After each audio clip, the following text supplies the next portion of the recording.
What if the single biggest reason you're not where you want to be in life has nothing to do with your work ethic, your connections, or your opportunities? What if it's simply the way you think, not your intelligence, not your talent, not your luck, just the mental patterns running silently in the background of your mind? Patterns you've never been taught to question, upgrade, or replace. Right now, there is a small group of people, let's call them the 1%, who have figured something out that the rest of the world hasn't. They're not smarter by birth. They weren't born into wealth or handed some secret advantage. They didn't attend elite schools with better professors or get access to some hidden library of forbidden knowledge. What they did is far simpler and far more powerful than any of that. They learned how to think differently, and that difference is compounding every single day. While the average person wakes up, reacts to their notifications, makes decisions based on emotion and habit, and then wonders why life feels like running on a treadmill. These people are building. They're solving. They're seeing around corners. They're making moves in the present that will look like genius 3 years from now. This isn't a motivational speech. This isn't a self-help fluff piece telling you to believe in yourself harder. This is a blueprint, a real, documented, systematically structured blueprint for how the highest performing minds on Earth actually work and how you can rewire your own brain to operate at that level. By the time you finish this, you will understand why everything you were taught about intelligence is a lie that keeps you intellectually imprisoned. How your brain physically rewires itself based on what you ask it to do, and how to control that process. The mental models that allow elite thinkers to process complex information in seconds. How cognitive biases are silently destroying your decisions every single day, and how to eliminate them. The deep work revolution that separates the mentally elite from the chronically distracted. How to read faster, remember more, decide better, think creatively, and build strategies that guarantee long-term success. This is not theory. Every principle in this book is backed by neuroscience research, cognitive psychology, and the documented thinking habits of the world's most exceptional performers. Most people will hear these ideas and do nothing. They'll feel inspired for a day, maybe a week, and then drift back into the same mental patterns that have kept them exactly where they are. But you're not most people. You're here because something in you refuses to settle. So let's begin. The 1% thinkers and why they dominate everything they touch. Here's a truth that nobody in your school, your workplace, or your social circle ever told you. The gap between average people and exceptional people is not a gap in effort. It's a gap in thinking. You've probably worked hard at some point in your life, maybe right now. You've put in the hours. You've made the sacrifices. You've shown up when others didn't. And yet, somewhere out there are people who seem to produce 10 times the results with what appears to be half the struggle. That's not luck. That's not a cheat code. That's a fundamentally different operating system running in their heads. Consider how some of the world's most successful founders think about their industries. They don't just think about today's product. They think in systems, in decades, across multiple scenarios simultaneously. They're not asking, how do we sell more this quarter? They're asking, what does the entire landscape of this industry look like in 15 years? And where do we need to be positioned right now to win that future? That's a completely different cognitive operation. Or think about how elite investors evaluate opportunity. They don't analyze every detail of every deal from scratch. They run information through layered mental models, frameworks for competitive positioning, risk tolerance, compounding returns, that compress what would take others weeks of analysis into a single, decisive judgment. They've essentially pre-solved most categories of problems they'll ever face. Or look at the greatest scientific minds of the last century. They don't accept the way things are done as the way things must be done. They ask, what are the fundamental laws and constraints of reality? And then they reconstruct the solution from the ground up, bypassing every assumption that everyone else accepted as unchangeable. This kind of first principles thinking is what produces breakthroughs while everyone else produces incremental improvements. These are not accidents. These are not natural gifts. These are learned cognitive strategies that anyone, including you, can develop with the right understanding and deliberate practice. But here's the problem that keeps most people from ever reaching this level. They don't even know these levels of thinking exist. They're so embedded in their current cognitive patterns, reacting, scrolling, worrying, comparing, that they've never stopped to ask whether there's a fundamentally better way to think. They've accepted their current mental performance as their permanent mental performance. The 1% thinkers discovered something early that escapes nearly everyone else. Intelligence is not fixed. Thinking is not destiny. Your brain can be upgraded, deliberately, systematically at any age. And once you understand that, everything changes. When you think better, you make better decisions. When you make better decisions, you get better results. When you get better results, you attract better opportunities. When you have better opportunities, your advantages compound. This is why the gap between top performers and everyone else doesn't just remain constant, it accelerates. The cognitive elite aren't just staying ahead. They're pulling away faster every year, but it goes even deeper than results. The 1% thinkers literally experience reality differently. They see patterns that others are blind to. They anticipate problems weeks before those problems become visible. They walk into a complex situation and immediately identify the 2 or 3 variables that actually matter. While others are paralyzed by the noise, they operate with a level of mental clarity and decisive confidence that can seem almost mysterious to people trapped in average thinking. This is not a gift. It is a practice, and you are about to learn it. Every single day that you continue operating with the same mental patterns you've always had, you fall further behind those who are systematically upgrading their minds. The gap isn't just growing, it's accelerating. But the moment you truly understand and begin applying these principles, the moment you start thinking like the 1%, everything shifts. You stop being someone who reacts to life. You become someone who designs it. The intelligence lie that's keeping you intellectually imprisoned. Let me ask you something. Do you believe, even somewhere deep down, that some people are just born smarter than others? That certain people have a kind of natural brilliance that you either have or you don't? If you do, I need you to hear this clearly. You've been lied to. Not maliciously in most cases, but the lie is real. It's widespread, and it may be the single most damaging belief you carry, because it has silently convinced you to stop trying to improve the one thing that determines everything else about your life. The education system, mainstream psychology, and decades of cultural conditioning have taught most of us that intelligence is essentially fixed, that you're born with a certain level of cognitive ability. And while you can learn facts and skills, your fundamental thinking capacity is more or less set. This is not just wrong.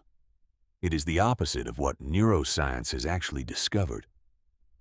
Here's what the research actually shows. What we call intelligence is not a single fixed thing you were assigned at birth. It is a collection of learnable skills, mental habits, and thinking frameworks.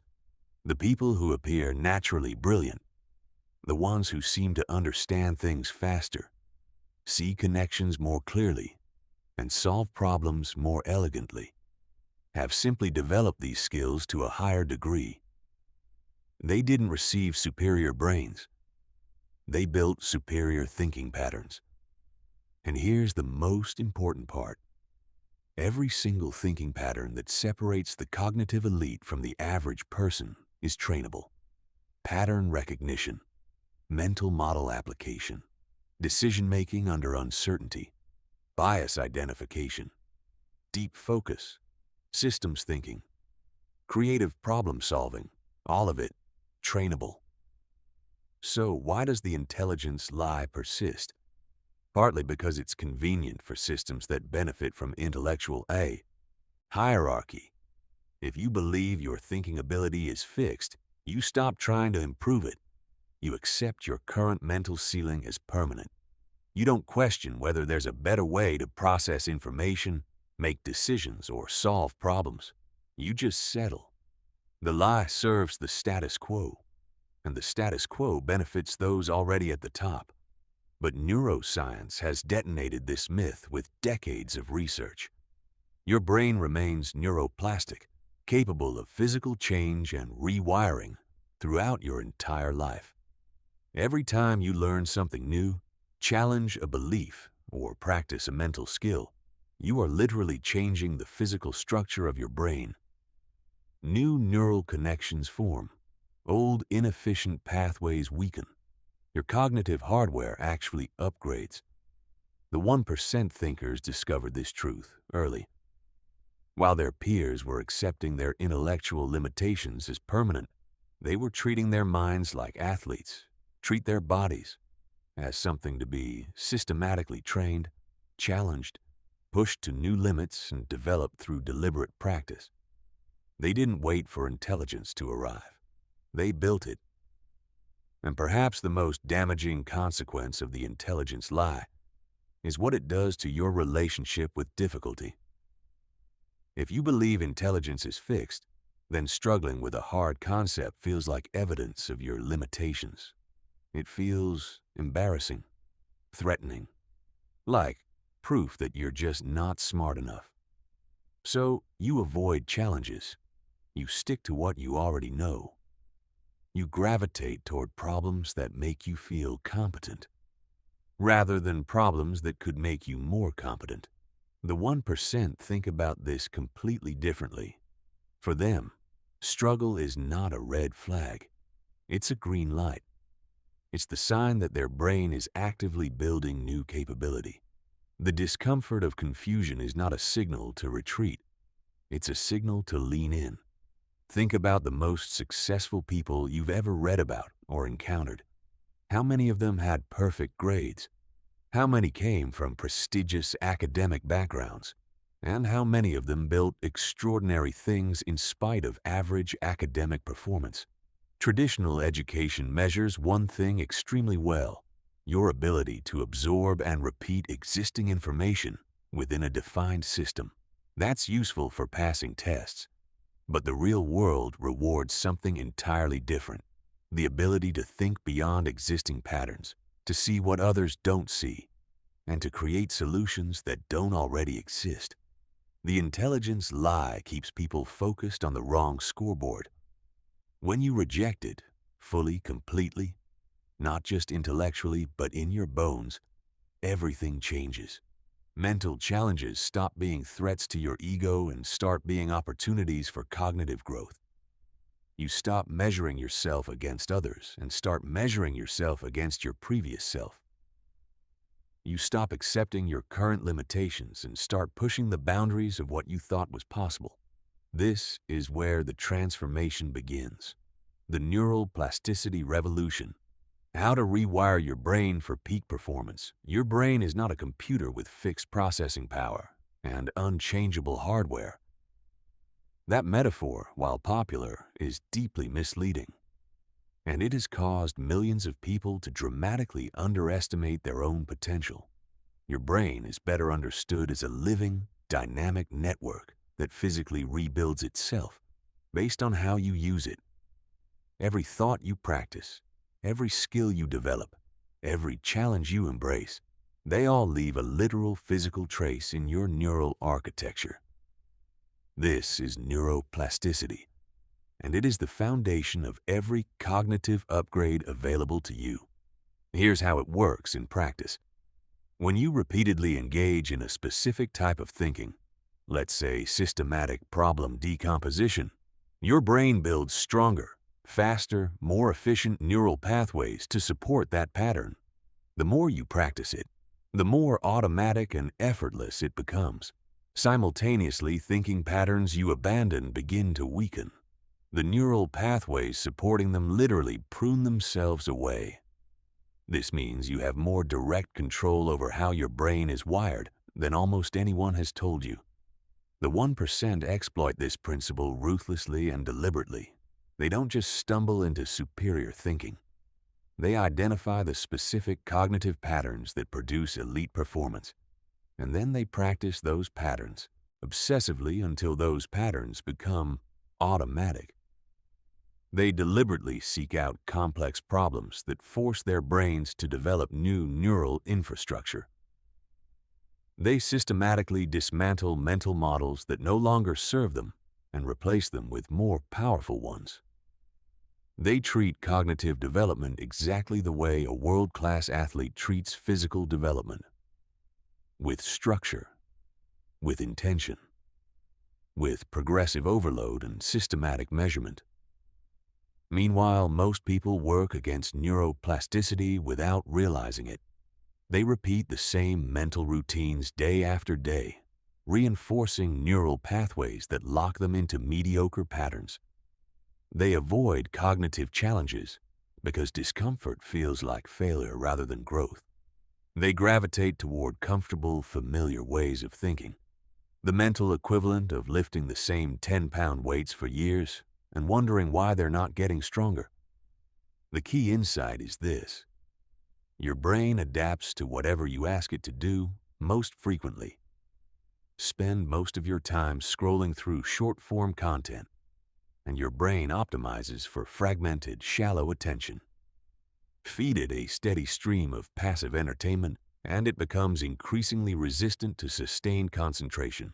Surround yourself with simple problems that don't require real cognitive effort, and your brain's capacity for complex thinking quietly atrophies.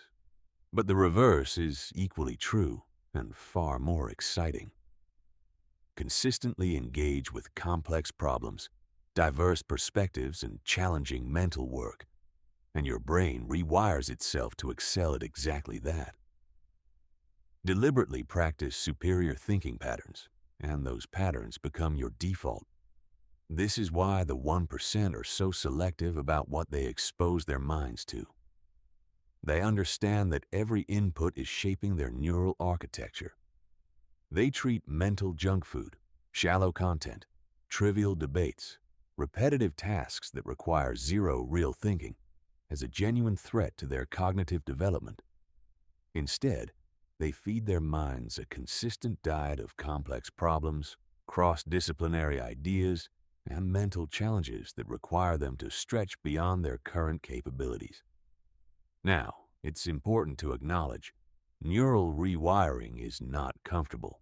When you push your brain beyond its current limits, you will experience mental fatigue, confusion, and frustration. This is not a warning sign. This is precisely the sign that neuroplasticity is working. That your brain is under constructive stress and building new capability. Most people interpret this discomfort as a signal to stop. The 1% recognize it as a signal to continue. One of the most transformative applications of neuroplasticity is developing what neuroscientists call cognitive flexibility, the ability to shift between different mental frameworks depending on what a situation actually requires. Most people get locked into a single way of approaching problems. They have a default lens through which they see everything, and it rarely occurs to them to try a different one. The cognitive elite, by contrast, have trained themselves to approach every situation from multiple angles simultaneously. They practice looking at problems through different mental models, considering opposing perspectives, and finding unexpected connections between seemingly unrelated domains. This trains their brains to be highly adaptive, capable of finding solutions that single-perspective thinkers will never discover because they're simply not looking in the right direction. Another critical application is processing speed optimization. The 1% deliberately practice thinking faster, making connections more quickly, identifying patterns with less conscious effort, arriving at insights with fewer intermediate steps. Over time, this practice literally rewires the brain for faster, more efficient cognitive operation. What once required labored analysis begins to feel like intuition, because in a very real sense, it has become exactly that. Perhaps the most important truth about neuroplasticity is this: it never stops working. Your brain is rewiring itself right now, in this moment, based on how you're using it. Every second you spend practicing superior thinking patterns is a second spent building a more capable brain. Every challenge you embrace rather than avoid is an investment in your cognitive future. The question is not whether your brain can change. It absolutely can, at any age, under virtually any circumstances. The question is whether you're directing that change toward excellence or allowing it to drift toward whatever your environment happens to push you toward. The choice is yours, and it starts now. Mental models: how elite thinkers process the world at superhuman speed. Here is one of the most misunderstood things about the way exceptional people think. They don't think harder than everyone else. They think differently. This sounds simple, but the implications are enormous. Most people approach every new situation as though it's the first time anyone has ever encountered anything like it. They start from scratch. They reason from the surface level. They try to figure everything out in real time with whatever they happen to know. The result is slow, inefficient thinking that frequently reaches wrong conclusions.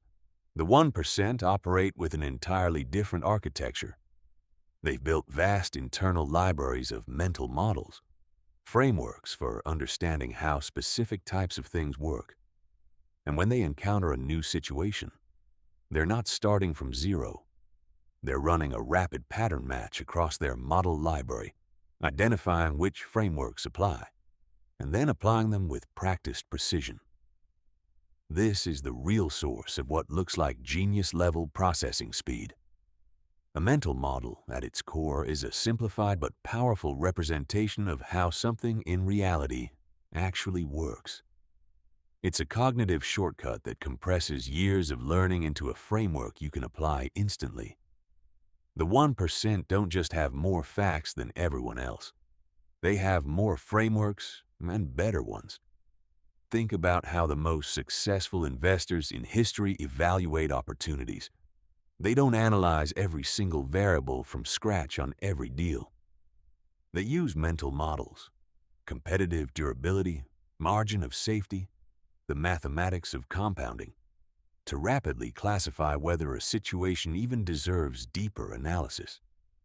These models allow them to process enormous amounts of information and reach confident decisions that others would need weeks to even begin approaching. Or consider the approach of rebuilding from fundamental principles. Instead of asking, how do we improve what already exists? A first principles thinker asks, what are the actual irreducible physical constraints here? And if we started from those constraints and nothing else, what would we build? This mental model has been used repeatedly throughout history to transform industries. Not by making things incrementally better, but by questioning the assumptions that made incremental improvement the only option people considered. The most powerful mental models are the ones that work across multiple domains simultaneously. The 1% collect these cross-domain principles relentlessly. Leverage: the idea that small inputs can produce disproportionate outputs. Compound effects: The understanding that consistent incremental improvements create exponential results over time. Feedback loops. The recognition that outputs become inputs that shape future outputs. Systems thinking. The awareness that everything is connected to everything else through webs of cause and effect. These frameworks apply whether you're building a business, making an investment, navigating a relationship, designing a career, or solving an engineering problem. When you've internalized them deeply enough, you can bring them to bear on any complex situation almost instantly. But there's a crucial distinction between knowing a mental model and having one. Most people can be told about first principles thinking and nod in recognition. But when they face an actual complex problem, they don't automatically reach for that framework.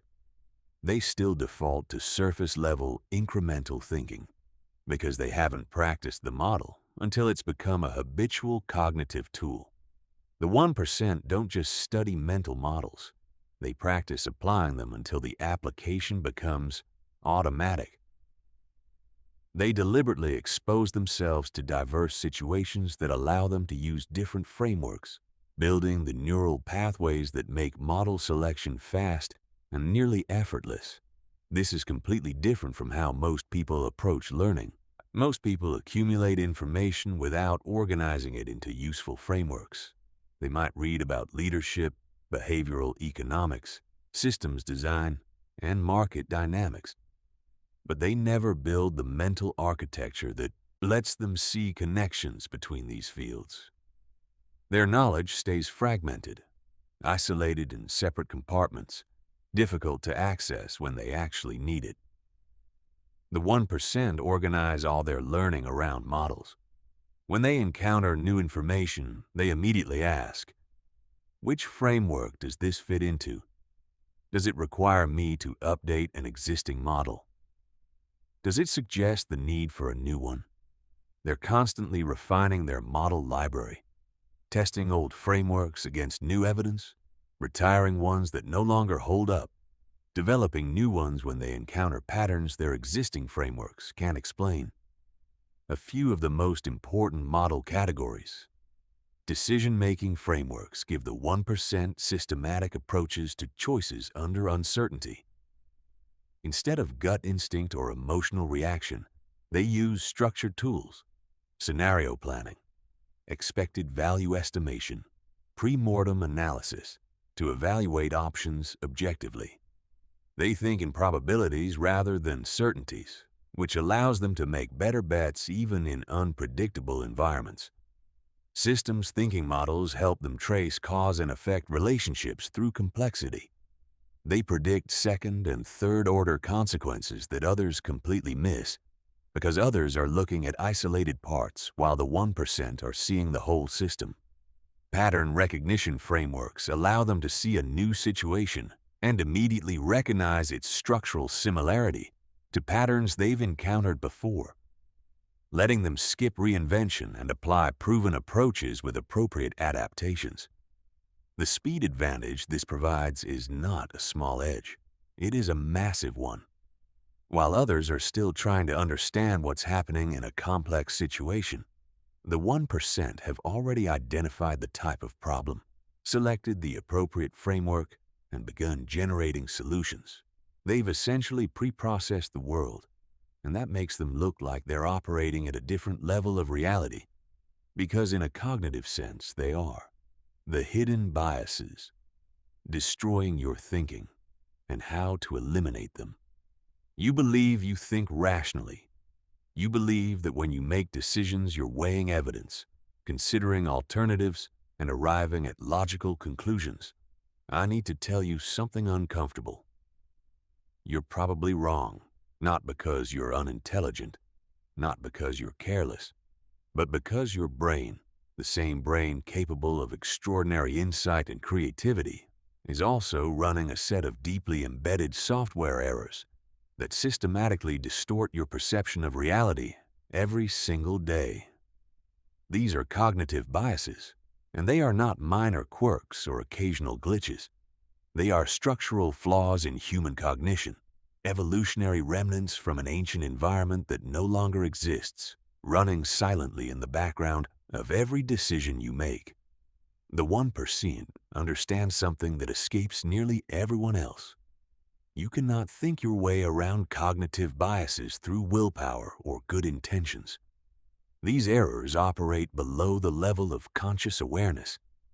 They're faster than your rational mind, and they are, under normal circumstances, stronger than your rational mind. The only way to overcome them is through systematic processes designed to compensate for the brain's built-in blind spots. Let's walk through the most destructive ones and exactly how the elite counter them. Confirmation. Bias is arguably the most dangerous cognitive flaw in existence. Your brain automatically seeks out, notices, and gives more weight to information that confirms what you already believe, while simultaneously filtering out, dismissing, or rationalizing away contradictory evidence. This creates a terrifying feedback loop. Your existing beliefs get stronger and more entrenched over time, not because the evidence supports them, but because your brain is selectively curating your information diet to validate them. You can be completely catastrophically wrong about something important and feel more confident in that wrong belief every passing year, because your brain is working full-time to protect it. The 1% counter confirmation bias through systematic adversarial analysis. They deliberately seek out the strongest possible arguments against their own positions. They Steelman opposing views, meaning they don't attack the weakest version of a counter-argument, but rather the most intelligent, well-supported version. They actively look for disconfirming evidence and treat it as more valuable than confirming evidence. Their goal is not to win arguments. Their goal is to find truth, even when truth requires dismantling beliefs they've held for years. Availability. Bias fools your brain into treating easily remembered as equivalent to likely or important. Events that are vivid, dramatic, recent, or emotionally charged come to mind easily, so your brain treats them as more common or more probable than they actually are. This is why people dramatically overestimate the risk of spectacular but rare events while systematically underestimating mundane but common ones. Your brain mistakes emotional vividness for statistical frequency. The 1% counteract this by anchoring decisions to actual data rather than memorable impressions. They use structured frameworks, statistical analysis, and systematic data collection rather than intuition-based likelihood estimates. They understand that their gut sense of probability is reliably distorted and build compensating processes accordingly. Anchoring bias causes your judgment to be disproportionately influenced by the first piece of information you encounter about a situation. That initial data point becomes a psychological anchor that pulls all subsequent estimates toward it, even when the anchor is completely arbitrary or deliberately manipulative. Skilled negotiators, salespeople, and even well-meaning advisors exploit this constantly. The first number you hear shapes everything that follows. The 1% neutralize anchoring by establishing their own reference points based on independent analysis before exposing themselves to external anchors. They recognize when an anchor is being set, treat it with explicit skepticism, and deliberately generate their own baseline estimates before engaging with external figures. Loss aversion creates an irrational asymmetry in how your brain evaluates gains and losses. Research consistently shows that the psychological pain of losing something is roughly twice as powerful as the pleasure of gaining something of equivalent value. This means your decisions are systematically biased toward avoiding loss, even when the rational calculation clearly favors accepting risk. Loss aversion keeps people trapped in failing careers, toxic relationships, and losing investments long past the point where logic demands a change. The pain of giving up what you have feels more real than the pleasure of gaining something better. even when what you have is actively making your life worse. The 1% reframe decisions in terms of opportunity cost rather than absolute loss. They ask not, "What will I lose if I make this change?" but, "What am I already losing every day I don't?" They treat the status quo not as a safe baseline, but as an active choice with its own costs and consequences. Sunk cost fallacy drives people to continue investing in failing endeavors simply because they've already invested so much. The more time, money, energy, or identity you've attached to something, the harder it becomes to walk away, even when all rational indicators say you should. This bias destroys careers, relationships, businesses, and entire decades of people's lives. People keep pouring resources into situations that have clearly stopped working, not because continuation is the right choice, but because the psychological cost of admitting a mistake feels unbearable. The 1% make future decisions based entirely on future costs and future benefits. Past investments are simply not part of the calculation, because past investments are gone regardless of what you do next. The only question that matters is, given where things stand right now, what is the best path forward? They can cut losses quickly and redirect resources without emotional attachment to past commitments. Overconfidence. Bias leads people to systematically overestimate the accuracy of their judgments, the extent of their knowledge, and their probability of success. This isn't just about arrogance. Research shows that even highly intelligent, well-intentioned people are overconfident in their assessments the vast majority of the time. Overconfidence leads to underpreparation, insufficient research, inadequate risk management, and consistently poor outcomes masked by the occasional lucky result. The 1% practice systematic calibration. They regularly compare their predictions to actual outcomes and use that feedback to adjust their confidence levels. They understand that confidence should be earned through track record, not generated through enthusiasm. They build margins of safety into important decisions, precisely because they know their estimates are likely to be optimistic. Social proof. Bias creates a powerful pull toward conformity. The tendency to assume that if most people are doing something, it must be right. This evolutionary mechanism, useful for quickly establishing safe behavior in novel situations, becomes a cognitive trap in a complex, rapidly changing world where conventional behavior often produces conventional results. The 1% maintain intellectual independence. They evaluate evidence directly rather than using crowd behavior as a proxy for truth. They understand that what everyone knows is often wrong, and that exceptional results almost always require doing something that differs from what the majority is doing. The overarching lesson from all these biases is this: superior thinking is not just about knowing more or reasoning harder. It's about building systematic processes that compensate for the ways your brain is structurally unreliable. Checklists that force you to consider alternatives you'd naturally ignore. Frameworks that introduce structure before emotion has time to capture your judgment. Diverse advisors who will actively challenge your assumptions rather than validate them. Data systems that give you accurate feedback rather than the selective confirmation your brain naturally seeks.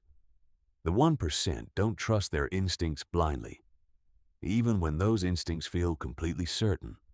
They've built systems that make better decisions than unaided intuition can produce, and those systems are what give them their edge. Deep work, the superpower of the focused mind. There is a quiet crisis happening in the minds of millions of people, and almost nobody is talking about it clearly. The average American now checks their phone 96 times per day. Knowledge workers switch between tasks every 47 seconds. The attention economy, worth hundreds of billions of dollars, has been engineered by some of the most sophisticated behavioral scientists in the world to capture and fragment your focus as completely as possible. And it's working. Most people today genuinely cannot focus for more than a few minutes at a time without feeling a compulsive pull toward distraction. Not because they're weak or lazy, but because their brains have been systematically trained for distraction by platforms that profit from fragmented attention. The result is not just reduced productivity, it's reduced cognitive capacity. Because here's what almost nobody tells you: deep, sustained focus is not just a work style.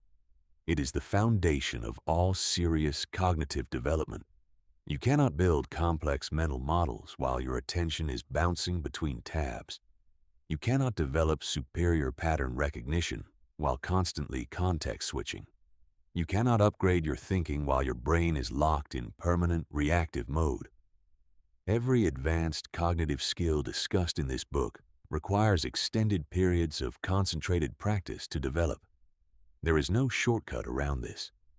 The neural pathways that support high-level thinking are built through sustained engagement, not scattered attention. The 1% recognized this threat early and responded decisively. They treat their attention not as a renewable resource, but as their single most valuable asset.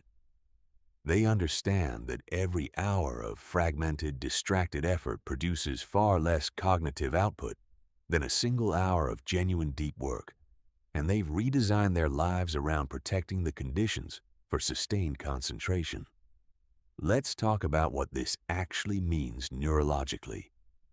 Your prefrontal cortex, the region responsible for complex analysis, strategic planning, and high-level problem solving, can only handle one cognitively demanding process at a time.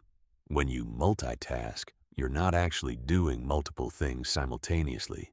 You're rapidly switching between tasks, and each switch carries a cost, a transition period during which your prefrontal cortex is neither fully engaged with the previous task nor properly calibrated to the new one. Researchers call this attention residue. Even after you've consciously switched tasks, part of your cognitive processing remains stuck on what you were doing before. This residue reduces your capacity for the new task, sometimes significantly. The more you switch, the more residue accumulates and the lower your actual cognitive performance drops.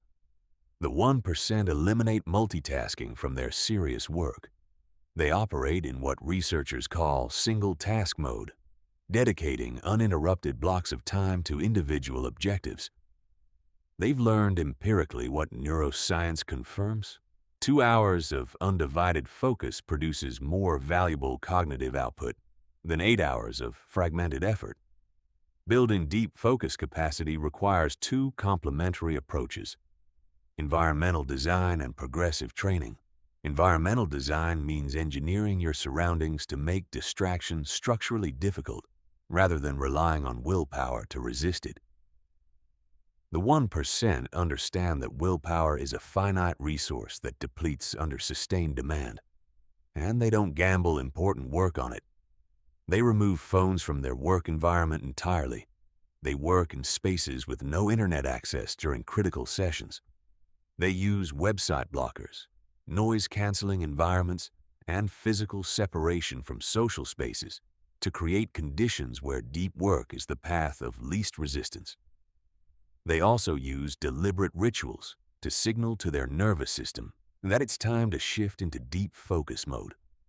A specific location, a particular time of day, a brief preparatory routine, background music at a consistent volume.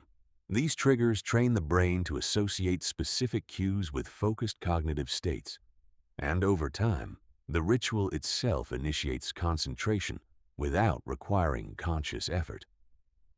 Progressive training means deliberately extending your capacity for sustained attention over time, exactly the way an athlete progressively increases training loads to build physical capacity.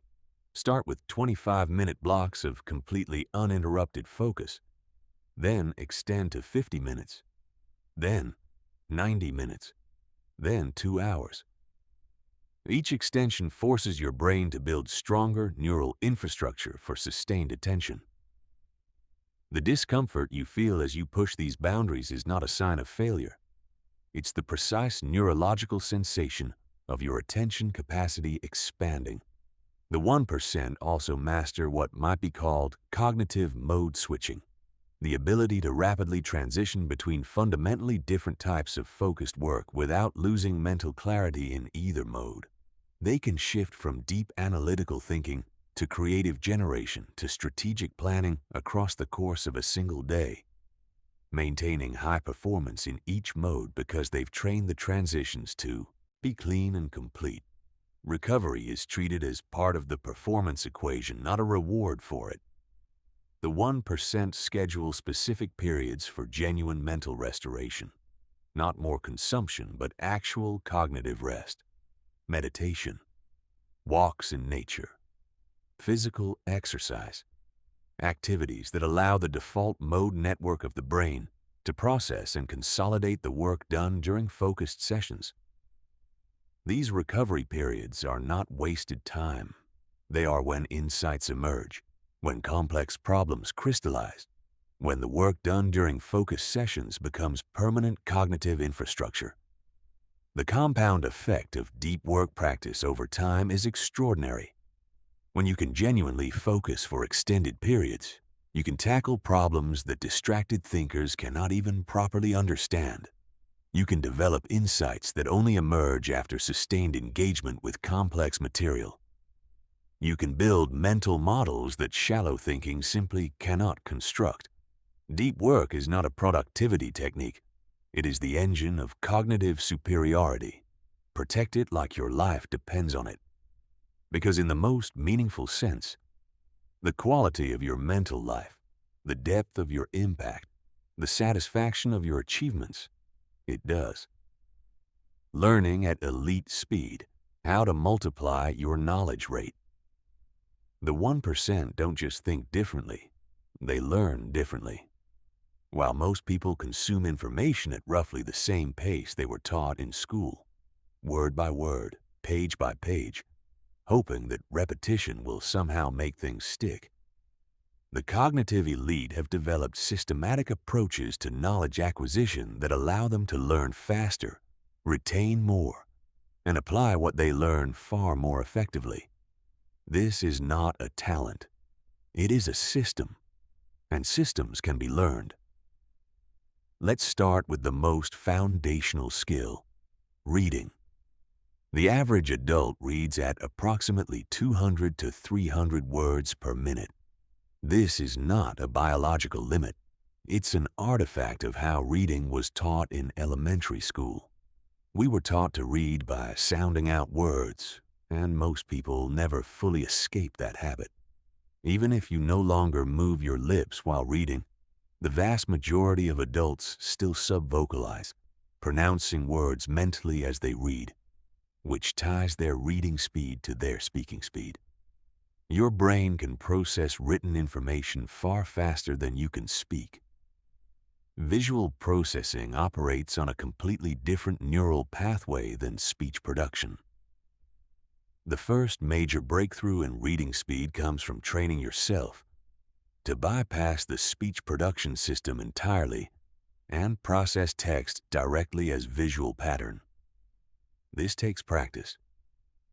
It feels disorienting at first because you're breaking a deeply ingrained habit. But once developed, it can double or triple your reading speed while maintaining or improving comprehension.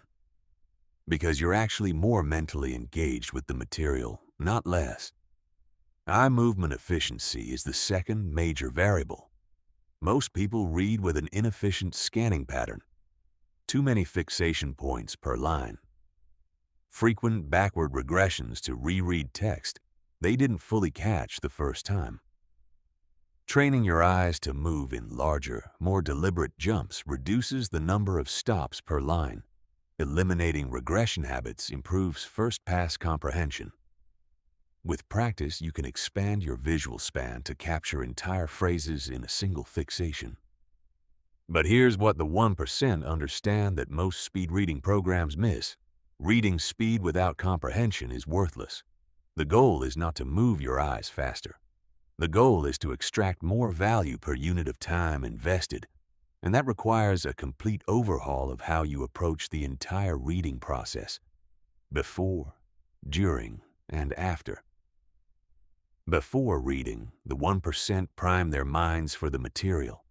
They scan headings, introductions, and conclusions first to build a structural framework. They activate relevant prior knowledge. They set specific learning objectives, not, I'll read this chapter, but I want to understand exactly how X mechanism works and how it connects to what I already know about Y. This pre-reading process dramatically improves comprehension because it gives new information a structured place to land rather than floating in isolation. During reading, they adjust their speed dynamically based on the material's complexity and their purpose. Not everything deserves equal attention. They skim material that provides context or background they already have. They slow down and engage intensively with genuinely novel or complex concepts. They fly through supporting examples once the principle is clear. This intentional variation in pace is far more efficient than uniform reading speed. They also practice active questioning throughout, constantly engaging with the text as a dialogue rather than a monologue. What does this claim depend on? How does this connect to what I encountered last week in a completely different context? What would the implications be if this is true? What would I expect to see that I haven't seen yet? This internal questioning keeps the mind actively engaged and creates multiple retrieval pathways that dramatically improve retention. After reading, the 1% consolidate. They summarize key insights in their own words, not copying the author's phrasing, but genuinely translating the ideas into their own cognitive framework. They connect new information to existing knowledge explicitly. They identify immediate practical applications. This consolidation process is what moves information from the fragile short-term memory into the durable long-term memory. The compound effect of accelerated learning is almost hard to overstate. If you can process information 3 times faster while maintaining full comprehension, you effectively have 3 times as much available learning time as everyone else operating under the same calendar. Over a year, over a decade, the knowledge asymmetry that creates becomes an insurmountable competitive advantage. Memory mastery, the science of never forgetting. What matters? Here is a truth that will change how you think about your own memory. You don't have a bad memory. You have an untrained one. Memory performance has almost nothing to do with natural ability and almost everything to do with technique. The people who can memorize a shuffled deck of cards in under 2 minutes recall the names of every person they've met at a conference, or reconstruct complex technical information weeks after a single study session. They are not genetically gifted with superior memory. They have learned memory systems that make forgetting genuinely difficult, and those systems are available to anyone willing to put in the practice. Most people use their memory completely passively. They encounter information, hope it sticks, repeat it a few times if they think it's important, and then trust that whatever remains after a few days is what they're supposed to remember. This approach is almost comically inefficient, and then they conclude that they just have a bad memory. The 1% use memory actively and systematically. To understand why their methods work so dramatically better, you need to understand how memory actually functions in the brain. Information doesn't simply get stored or not stored. It moves through 3 distinct stages: sensory memory, lasting only milliseconds to seconds; short-term memory, holding roughly 7 items for about 20 seconds; and long-term memory, capable of holding unlimited information for a lifetime with proper encoding. The problem is that the vast majority of information never makes it past short-term memory. It evaporates, not because your brain lacks capacity, but because the encoding process was weak. The information never received the kind of processing that creates durable neural pathways. The 1% have mastered encoding. They understand that what you remember is not determined by how many times you saw something, but by how deeply you processed it when you first encountered it. The most powerful memory technique ever documented is the method of loci, also known as the memory palace. Here's how it works. You begin by selecting a location you know intimately: your childhood home, your current apartment, the route you walk to work every morning. The details don't matter as long as you can close your eyes and mentally walk through the space in vivid detail. Now, you mentally place the information you want to remember at specific locations within that space, but not neutrally. You create vivid, bizarre, emotionally charged mental images at each location. The stranger, more exaggerated and more sensory-rich the image, the more powerfully your brain will encode it. Why does this work? Because your brain has a spatial memory system that is extraordinarily powerful, an evolutionary inheritance from our ancestors who needed to remember the geography of their territory with perfect precision to survive. When you attach information to spatial locations through vivid imagery, you're hijacking this ancient, powerful memory system and using it to encode information your brain would otherwise dismiss as abstract and unimportant. The 1% build elaborate, highly organized memory palaces for different categories of knowledge. Business principles live in one palace, historical patterns live in another, technical knowledge in another. They can mentally walk through these spaces and retrieve any piece of information they've stored there, with what feels like perfect recall. And this system scales infinitely. You can build as many palaces as you need and store unlimited information in each one. The world's most successful competitive memorizers use this technique to memorize thousands of digits, hundreds of names, entire decks of cards. Not because they have unusual brains, but because they've built sophisticated spatial memory infrastructure. Visual association is the second cornerstone of elite memory. Your brain processes and retains images dramatically more effectively than it processes words or numbers. The 1% convert everything they want to remember into concrete, vivid mental pictures. For names, they create an exaggerated visual association between a person's face and some concrete image suggested by their name. For numbers, they use number image systems where each digit corresponds to a specific person, action, or object.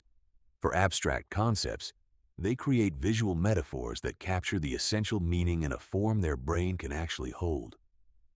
The key is exaggeration and sensory richness. A mild, reasonable mental image is easily forgotten. An absurd, colorful, kinetic, multisensory mental image is almost impossible to forget. Spaced repetition is the technique that turns short-term exposure into permanent long-term memory. The brain follows what's known as a forgetting curve. Newly learned information degrades rapidly unless it's reviewed at strategic intervals. The first review should come within 24 hours of initial learning. Subsequent reviews should be spaced at increasing intervals: 3 days, then 1 week, then 2 weeks, then a month, and so on. Each review done just before the information would naturally be forgotten strengthens the neural pathway and extends the retention window. Modern spaced repetition software, apps like Anki, have automated this process with remarkable precision. You rate how easily you recalled each piece of information, and the algorithm automatically schedules the next review at the optimal interval for your specific recall performance. The result is that you can maintain accurate recall of thousands of pieces of information simultaneously, using less total study time than massed repetition, while producing far more durable retention. Elaborative encoding creates rich, interconnected memories by explicitly connecting new information to things you already know. The 1% never try to memorize isolated facts. They always ask, what does this connect to? What does it explain? What does it contradict? What does it imply about something else I care about? These connections create multiple retrieval pathways. When one path is temporarily blocked, another route to the same information remains accessible. This is why elaborately encoded information feels so much more reliably available than isolated facts. The memory has multiple entry points rather than just one. Active recall practice is the most consistently underutilized memory technique, despite being among the most powerful. Most people review information by rereading it. The 1% review information by testing themselves, forcing their brains to actively retrieve the information from memory rather than passively recognizing it on the page. The difference in retention produced by these two approaches is not subtle. Research consistently shows that active retrieval practice produces 2 to 3 times the long-term retention of passive rereading, while using less study time. Create practice tests. Use flashcard systems. Quiz yourself from memory before reviewing notes. Cover the answer and try to reconstruct it. This active retrieval practice strengthens the exact neural pathways that will be activated when you need the information in real life. The 1% also optimize sleep for memory consolidation, because sleep is when the brain transfers information from temporary hippocampal storage into permanent cortical memory networks. Consistent, high-quality sleep is not a luxury for the cognitively ambitious. It is a biological requirement for durable learning. Together, these techniques transform memory from a passive hope into an active, trainable, systematically improvable asset. Your memory is not your limitation. It is your untapped resource. Elite decision-making, how to choose correctly. When it matters most, every outcome in your life is the product of a decision. Your career, your relationships, your health, your finances, your daily experience of being alive, all of it traces back to choices, thousands of them, ranging from the trivial to the life-defining. And yet, almost nobody ever systematically studies how to make better decisions. People spend years developing technical skills, domain expertise, and industry knowledge. They invest heavily in knowing what they know, but they invest almost nothing in developing the process by which they translate that knowledge into choices. The 1% treat decision-making as a learnable, improvable, systematically developable skill. And that single commitment gives them an advantage that compounds across every other area of their lives. Let's start with the most fundamental principle. Good decisions and good outcomes are not the same thing. This distinction is crucial and almost universally misunderstood. Because of randomness, uncertainty, and factors beyond your control, a well-reasoned, thoroughly analyzed decision can sometimes produce a bad outcome, and a reckless, poorly considered decision can sometimes produce a good outcome.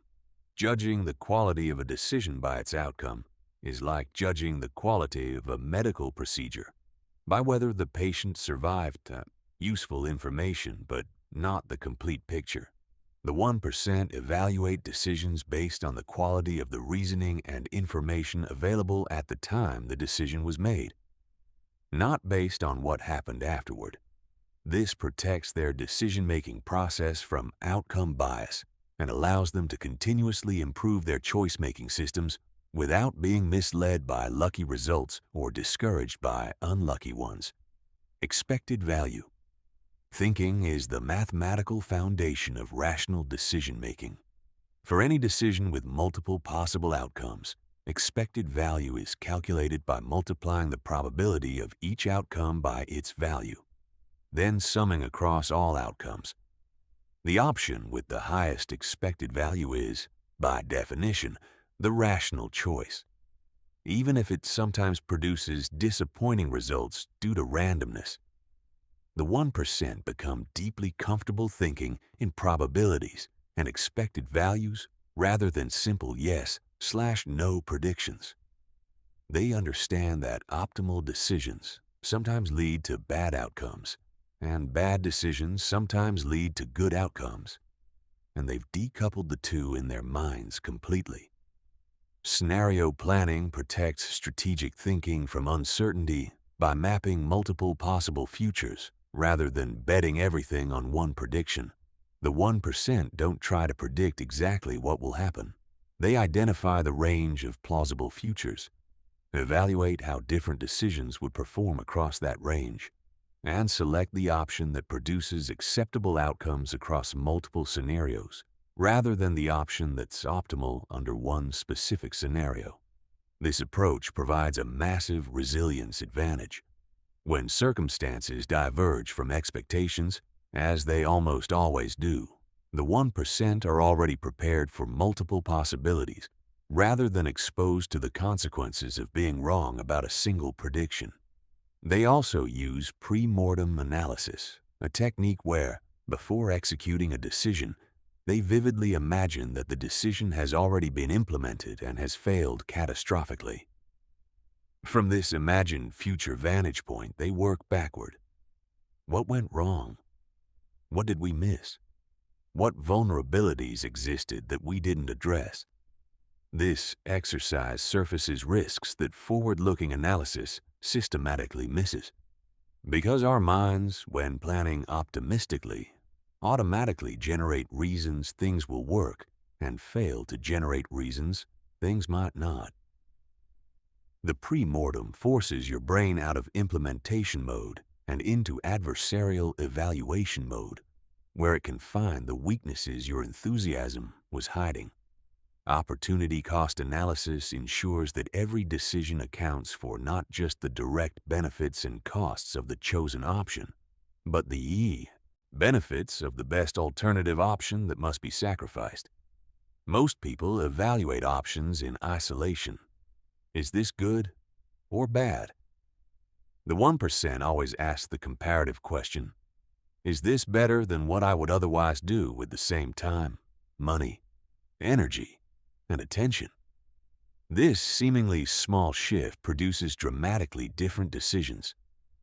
An investment that looks attractive in isolation might look mediocre compared to the best alternative use of the same capital. A career opportunity that seems exciting on its own might represent a step backward when measured against what you'd be giving up to take it. Time horizon optimization recognizes that the best decision for this week and the best decision for this decade are often completely different decisions, and elite performers have learned to identify which horizon should dominate their thinking for any given choice. The 1% are genuinely willing to accept significant short-term costs in exchange for superior long-term positioning. They have trained themselves away from the natural human bias toward immediate gratification, toward the more powerful orientation of asking, what does my future self most need me to do right now? They also maintain decision journals, written records of their most important decisions, the reasoning behind them, the assumptions they were making, and their expected outcomes. They periodically review these journals, comparing their predictions to actual results, looking for systematic patterns in where their thinking was strong and where it was unreliable. This feedback loop is how they continuously upgrade their decision-making capabilities over time, not through abstract reflection, but through direct comparison of prediction to outcome across hundreds of real decisions. Over years, this practice produces calibration that is nearly impossible to achieve through experience alone. Systems thinking, seeing the connections. Everyone else. Mrs. The World is not a collection of separate events. It is a web of interconnected systems, networks of causes and effects, feedback loops and emergent behaviors, delays and amplifications. that interact in ways so complex that most people only ever see tiny fragments of the larger picture. And they make decisions based on those fragments. They react to symptoms without understanding causes. They implement solutions that create new problems. They miss opportunities that were obvious in retrospect because they couldn't see the system dynamics that were making those opportunities available. The 1% see differently. Systems thinking is not just a skill. It is a fundamentally different way of perceiving reality, one that reveals patterns, leverage points, and future trajectories that are completely invisible to conventional thinking. Let's establish the core concepts. Emergent properties are perhaps the most important concept in systems thinking. A system's emergent properties are characteristics that arise from the relationships between its parts, not from any individual part in isolation. Water is wet. Neither hydrogen nor oxygen atoms are wet on their own. A market produces price signals. No individual buyer or seller produces price signals. A city has culture. No individual resident is a culture. The most important properties of complex systems exist at the system level and cannot be understood by studying components separately. Most analytical approaches, including most of what is taught in schools and used in business, are reductive. They break things into parts and study the parts individually. This is extraordinarily useful for understanding well-defined mechanisms, but it systematically misses emergent properties. The 1% train themselves to always look for the system level. They ask, how does this whole behave differently from the sum of its parts? What properties emerge from the interactions between components that I couldn't predict by studying any component alone? Feedback loops are the fundamental mechanisms through which systems either amplify change or resist it. Reinforcing feedback loops create acceleration in one direction, positive or negative. Small initial changes get amplified over time, producing exponential growth or exponential decline.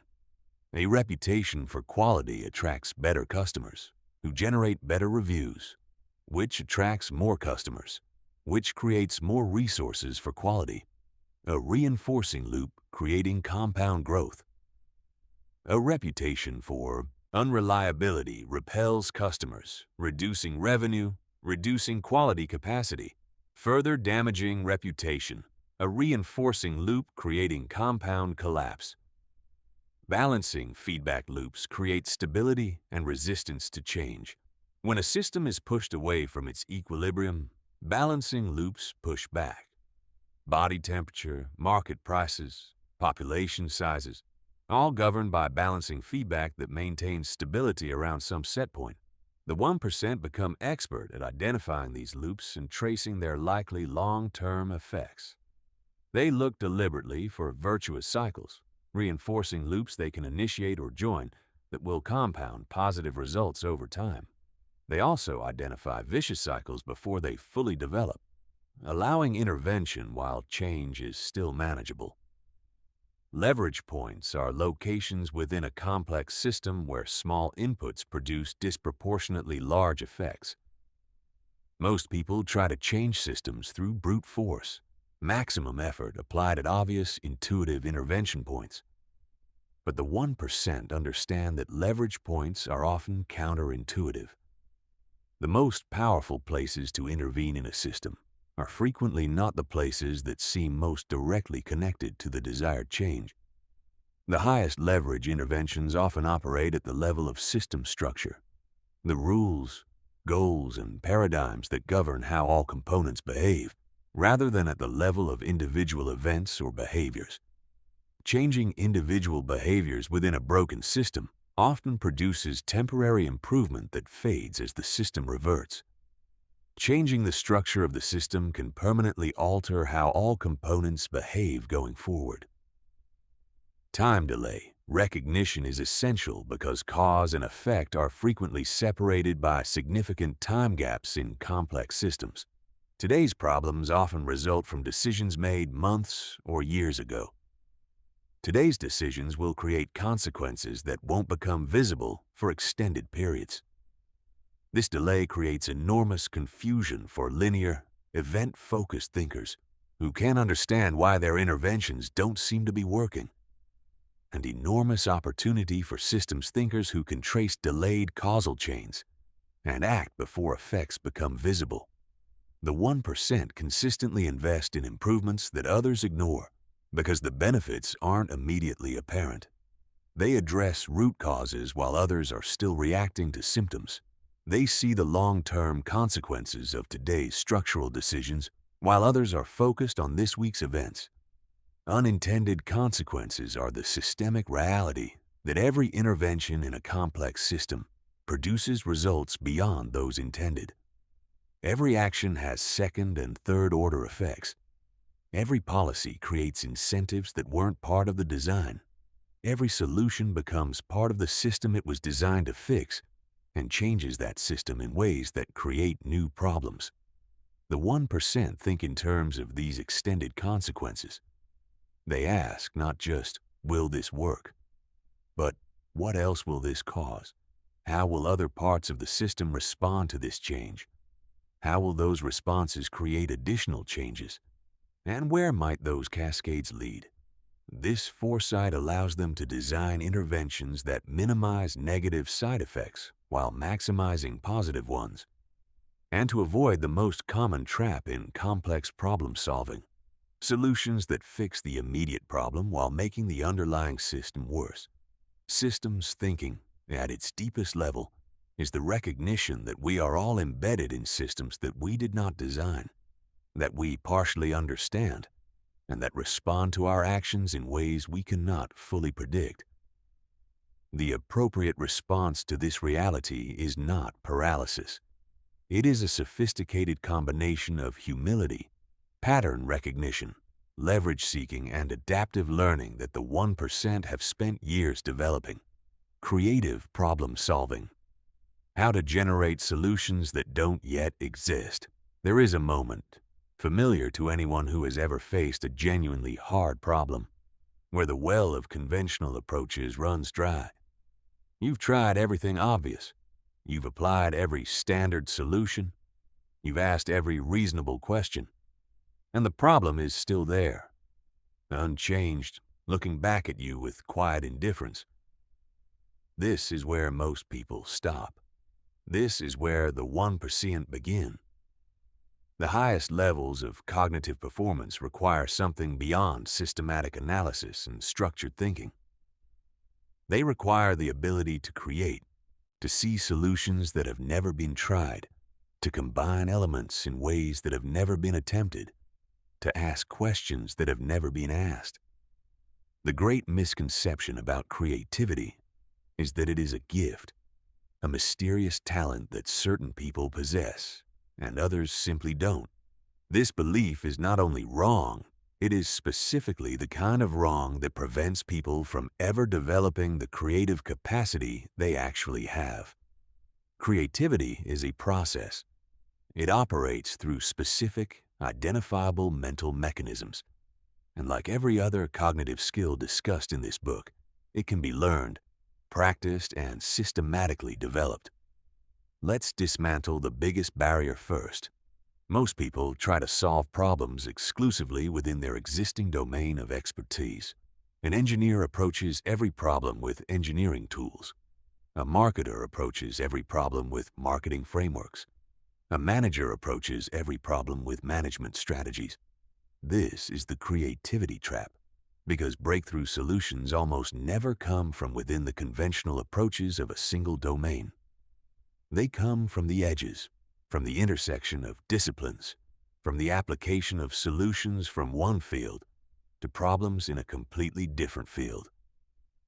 The history of innovation is overwhelmingly a history of cross-domain insight. The structural principles of suspension bridges were inspired by observing spider webs.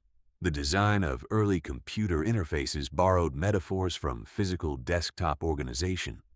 Medical treatments have repeatedly been discovered by physicians who were paying attention to completely unrelated phenomena.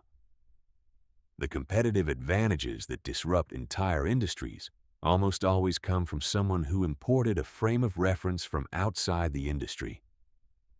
The 1% deliberately cultivate diverse knowledge specifically to build creative problem-solving capabilities that deep specialists cannot match. Analogical thinking is perhaps the most systematically powerful creative tool available. When facing a difficult problem, the 1% ask, what other situations share the same fundamental structure or dynamic as this one? What has been solved before that, at its core, resembles what I'm facing now? They look for analogous problems in completely different domains, and then adapt those solutions to their current situation, not copying, but translating the underlying principle while adjusting for the specific constraints of the new context. This approach works because most problems, beneath their surface differences, belong to recognizable structural categories. Problems of coordination, problems of resource allocation, problems of information asymmetry, problems of trust, problems of scaling. Once you recognize the category, you have access to the full history of solutions developed anywhere the same category of problem has ever appeared. Constraint relaxation involves systematically challenging the assumptions that define a problem's boundaries. Most people accept problem constraints as objective features of the situation. The 1% treat constraints as hypotheses to be tested. They ask, which of these constraints are truly immovable, physical, or logical realities, and which are simply conventions, habits, or unexamined assumptions that everyone has quietly accepted? Often the most elegant solutions become visible the moment you relax a constraint that turns out to be artificial. The exercise might sound like, what if money were no object? What if the timeline were 10 times longer? What if we approach this from exactly the opposite direction? What if we remove the constraint that seems most fundamental? Each question opens a space for solutions that constraint-bound thinking cannot reach. Combinatorial creativity is the recognition that most genuine innovations are not entirely original inventions. They are novel combinations of existing elements. The 1% develop systematic approaches to identifying potential combinations. They map the independent dimensions of a problem, explore different solution options along each dimension, and then systematically consider the matrix of combination possibilities. This methodical approach surfaces combination possibilities that random brainstorming would never encounter. Because brainstorming favors familiar combinations while systematic mapping forces exploration of the unfamiliar. Perspective multiplication involves deliberately inhabiting multiple viewpoints to reveal dimensions of a problem that any single viewpoint misses. The 1% train themselves to approach problems through the eyes of different stakeholders, different disciplines, different cultural frameworks, and different time horizons. Each perspective not only reveals different aspects of the problem, but suggests different categories of solutions. What would a biologist notice about this situation? How would someone from a completely different industry approach it? How would the problem be framed in 50 years? How would a child, unencumbered by expert assumptions, describe what seems wrong? Each shift breaks a cognitive rut and opens a new creative channel. Quantity-driven ideation is the counterintuitive principle that creative quality emerges from creative quantity.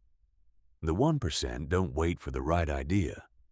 They generate many ideas, deliberately, systematically, often following explicit targets. Generate 30 alternatives before evaluating any of them.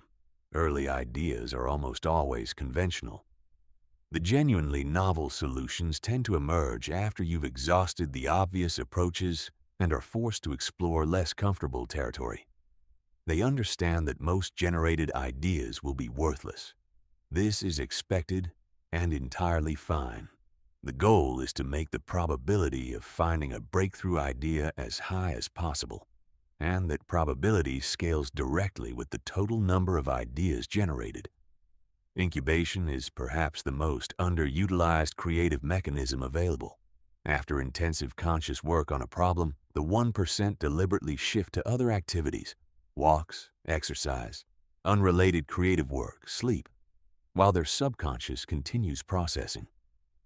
Some of the most significant creative breakthroughs in history arrived during these incubation periods, in the shower, on a walk, upon waking from sleep. This isn't mystical. It's neurological. Your subconscious mind continues pattern matching and connection making even when your conscious attention has moved elsewhere. The insights that emerge during incubation are often the unexpected connections that conscious, focused analysis was too narrowly structured to find. The 1% have learned to structure their creative work to deliberately leverage incubation. They work hard, then let go. They define the problem sharply and then walk away. And they've trained themselves to capture whatever emerges during these periods, because insights that aren't immediately recorded typically evaporate. Creative problem solving at the highest level is not a mysterious gift.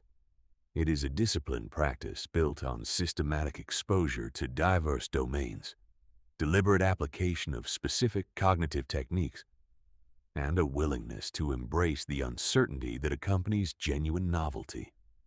The 1% have built that practice, and the solutions they generate as a result consistently leave conventional thinkers wondering how they even thought to look in those directions. Strategic thinking, building the future. While others react to the present, most people live in a cognitive time zone that spans roughly 72 hours in either direction. They're managing this week's urgencies, planning for next week's deadlines, occasionally worrying about next month's challenges. Their mental horizon rarely extends beyond the next quarter. And when it does, the thinking is vague, wistful, and disconnected from their daily actions. The 1% operate in a completely different time zone. They think in years, in decades.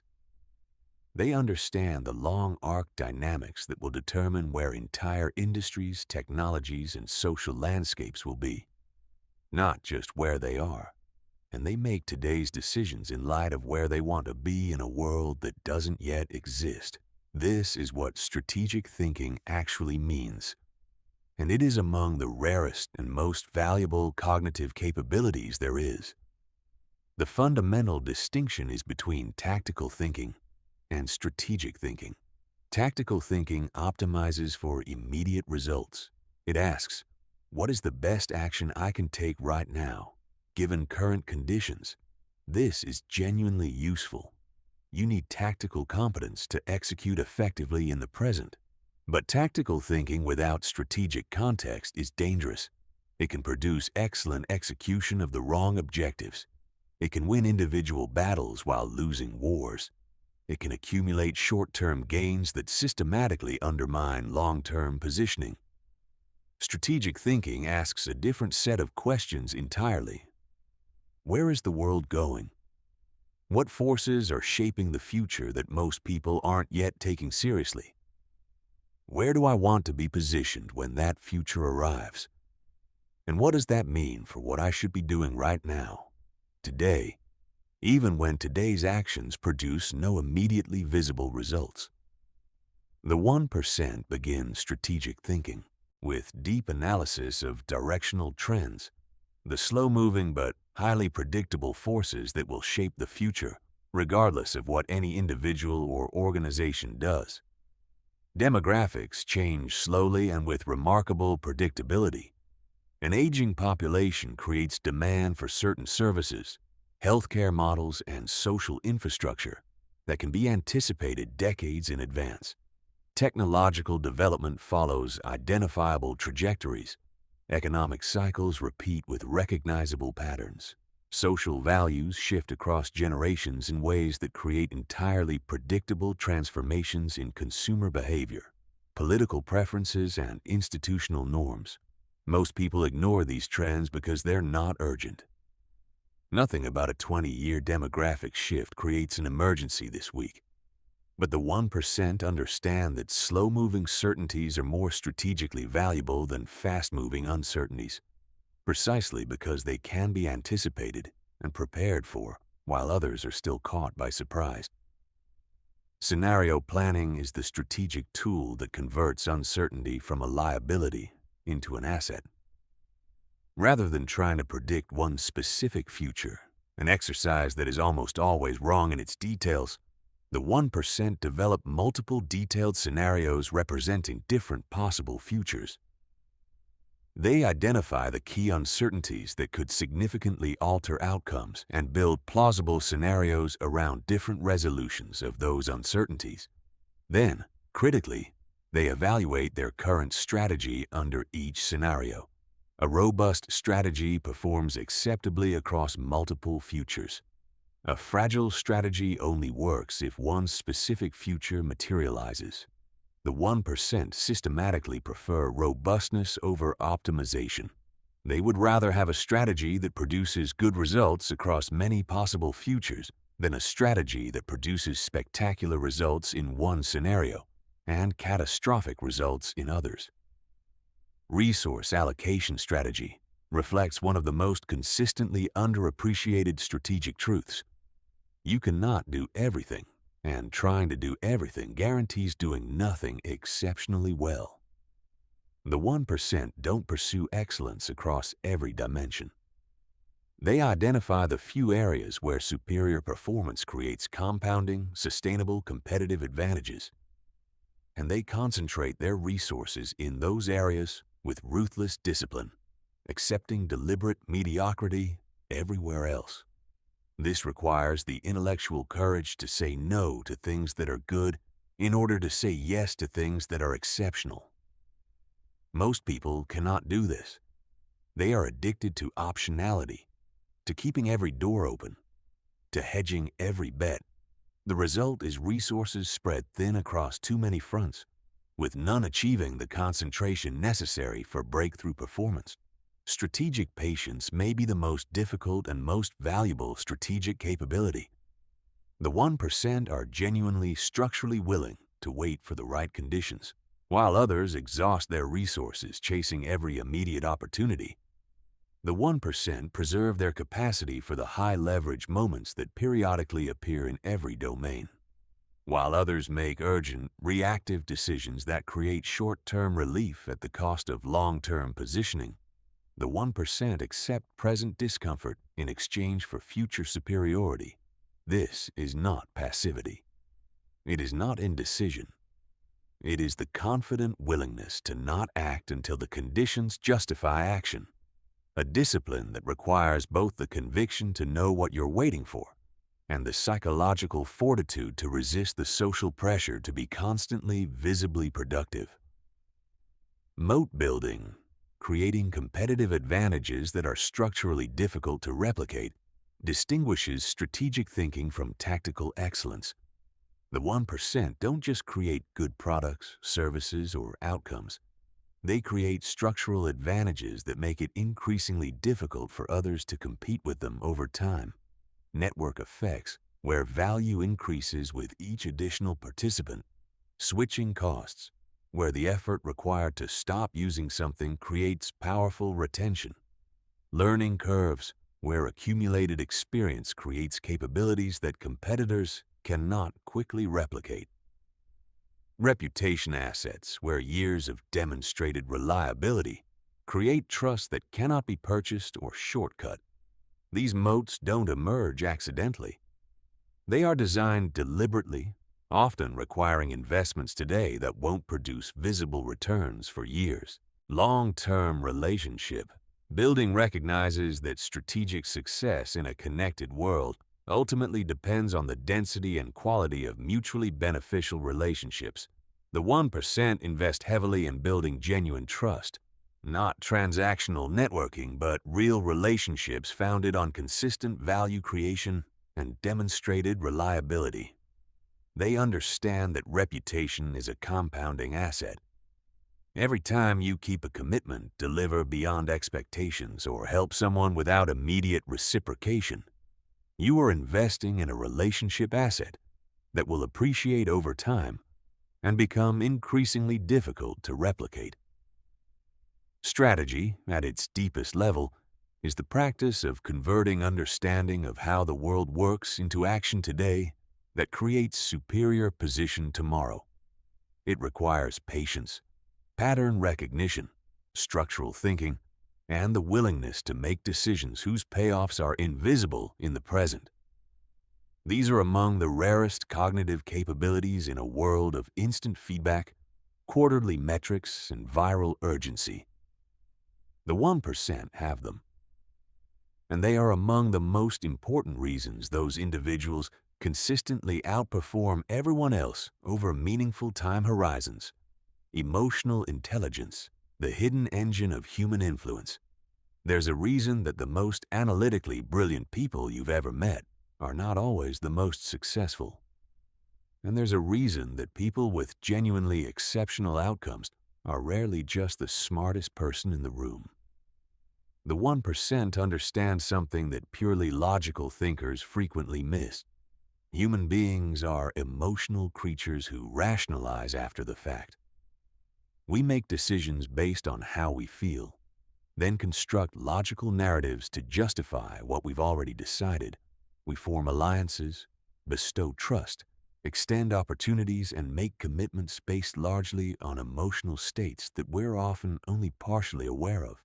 Any cognitive advantage that can't be translated into real-world results through other human beings is severely limited. And translating cognitive advantage into real-world results requires emotional intelligence, the ability to understand, navigate, and positively influence the emotional states of yourself and others. This is not a soft skill. It is the infrastructure through which all other capabilities generate actual impact. Emotional self-awareness is the foundational capability. The ability to recognize your own emotional states accurately and in real time, before they've already shaped your behavior. Most people only become aware of strong emotions after they've already influenced their actions. They say something they regret, make a reactive decision, or respond disproportionately to a minor situation, and only afterward recognize that they were anxious, threatened, or angry. The 1% develop the ability to observe their emotional states as they arise, to notice the early physical and cognitive signals of emotional activation before those states reach the intensity where they override rational processing. They practice naming their emotional states with precision, not just, "I feel bad," but "I notice I'm feeling a specific kind of defensive anxiety that tends to emerge when my competence feels questioned."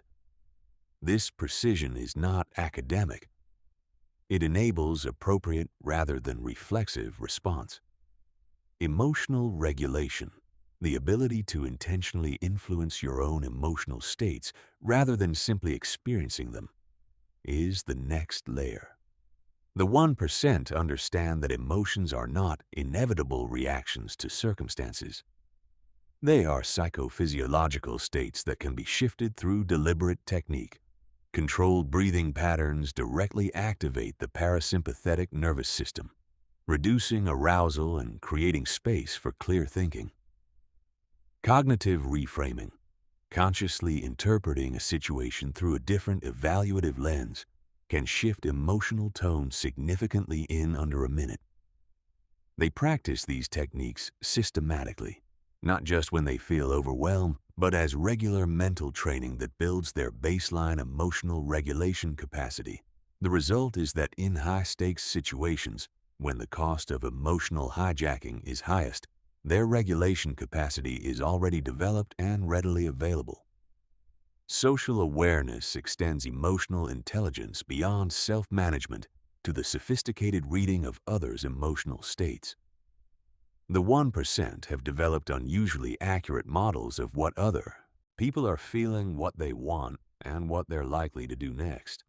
They achieve this through careful, deliberate attention to nonverbal signals that most people barely notice, micro expressions that flash across faces for fractions of a second, vocal tone changes that occur independent of verbal content, patterns of body positioning and movement that reflect underlying emotional states, behavioral patterns across situations that reveal stable motivational structures. This information is extraordinarily valuable.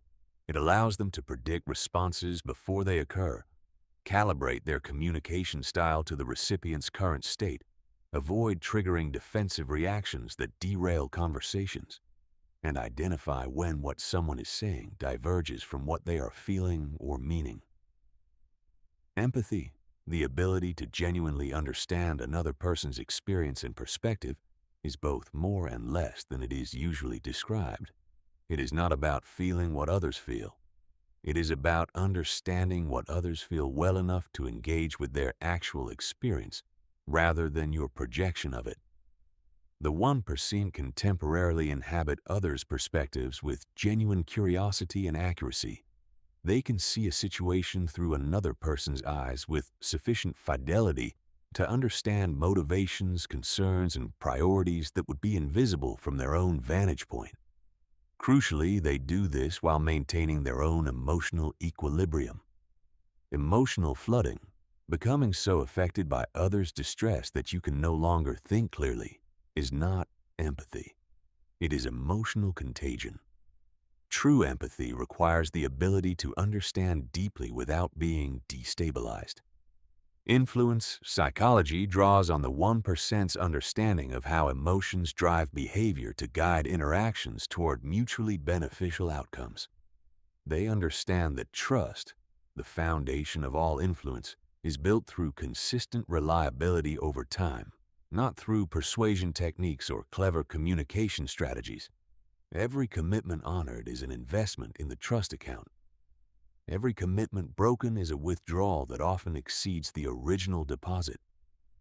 They understand that people are far more receptive to new ideas when they are in states of calm confidence than when they are anxious or defensive, and they actively work to create those states in conversations before attempting to move people toward new positions. They understand the power of genuine curiosity, asking real questions, not rhetorical questions designed to maneuver, but actual questions arising from genuine interest, is among the most powerful influence tools available. People are deeply attracted to those who are authentically curious about them. They open up, they trust, they engage, they persuade themselves. Conflict navigation, the ability to manage disagreements while preserving and often strengthening relationships, is a skill that the 1% invest heavily in developing. Most people treat conflict as a threat to be avoided or a battle to be won. The 1% treat conflict as information, a signal that different perspectives, interests, or values are present that, if properly explored, often reveal solutions better than what either party initially proposed. They've learned to separate the person from the problem, to engage fiercely with ideas while remaining warm toward people. They focus on underlying interests rather than stated positions, understanding that people often advocate for specific solutions when what they actually need is for an underlying concern to be addressed, and that addressing the underlying concern often opens many more solution paths than debating the positions. Group dynamics. Mastery extends emotional intelligence to collective settings. The 1% understand how emotional states propagate through groups, how one person's anxiety can infect an entire team, how one person's calm confidence can stabilize a panicked group, how the emotional safety of a group determines what its members are willing to think, say, and attempt. They can read group emotional temperature, identify the emotional undercurrents influencing group behavior, and intervene to shift collective states toward more productive patterns. They know how to create the psychological safety that allows groups to perform at their genuine collective capability. Because without safety, groups self-censor, defer to dominant voices, and avoid the productive conflict that drives creative solutions. Together, these emotional intelligence capabilities are what allow the 1% to translate their cognitive advantages into actual impact in a world populated entirely by other human beings. Intelligence without emotional intelligence is cognitive potential without an engine. The 1% have both. Never stop upgrading. The continuous learning system of the elite. The most dangerous assumption any high performer can make is that what got them here will get them there. In a world where technological capability doubles at accelerating rates, where entire industries transform within years rather than decades, where the skills most valued today may be automated or obsolete within a single career, the half-life of specific knowledge has never been shorter. The 1% understand this with a clarity that most people find uncomfortable to sit with. Everything you know is becoming less valuable. The only sustainable advantage is the rate at which you learn. Most people learn reactively. They acquire new capabilities when forced to by changing circumstances, when a job requires it, when a crisis demands it, when the obsolescence of their current skills becomes undeniable. Reactive learning is always late. By the time you've recognized you need a capability, those who learned it proactively have already claimed the high ground. The 1% learn predictively. They study the trajectory of their industry, their field, and the broader technological and social landscape, identifying what capabilities will matter before those capabilities become obviously valuable. They begin building relevant skills well before the demand for those skills becomes visible, giving themselves years of compounding practice before the competition even recognizes the importance of beginning. Meta-learning, learning how to learn more effectively, is the foundational investment that multiplies returns from every subsequent learning effort. The 1% study learning science the way a serious athlete studies sports physiology. They understand how memory consolidation works and design their practice sessions around it. They understand how skills develop from conscious incompetence through conscious competence to automatic execution and structure their learning progressions accordingly. They understand their own individual learning style, whether they absorb material most effectively through reading, listening, doing, or teaching, and optimize their approach to their specific cognitive architecture. They treat their learning methodology as something to be systematically improved through deliberate experimentation. They test different approaches. They measure their retention. They track the rate at which new capabilities translate into actual performance improvement, and they continuously update their methods based on what they observe.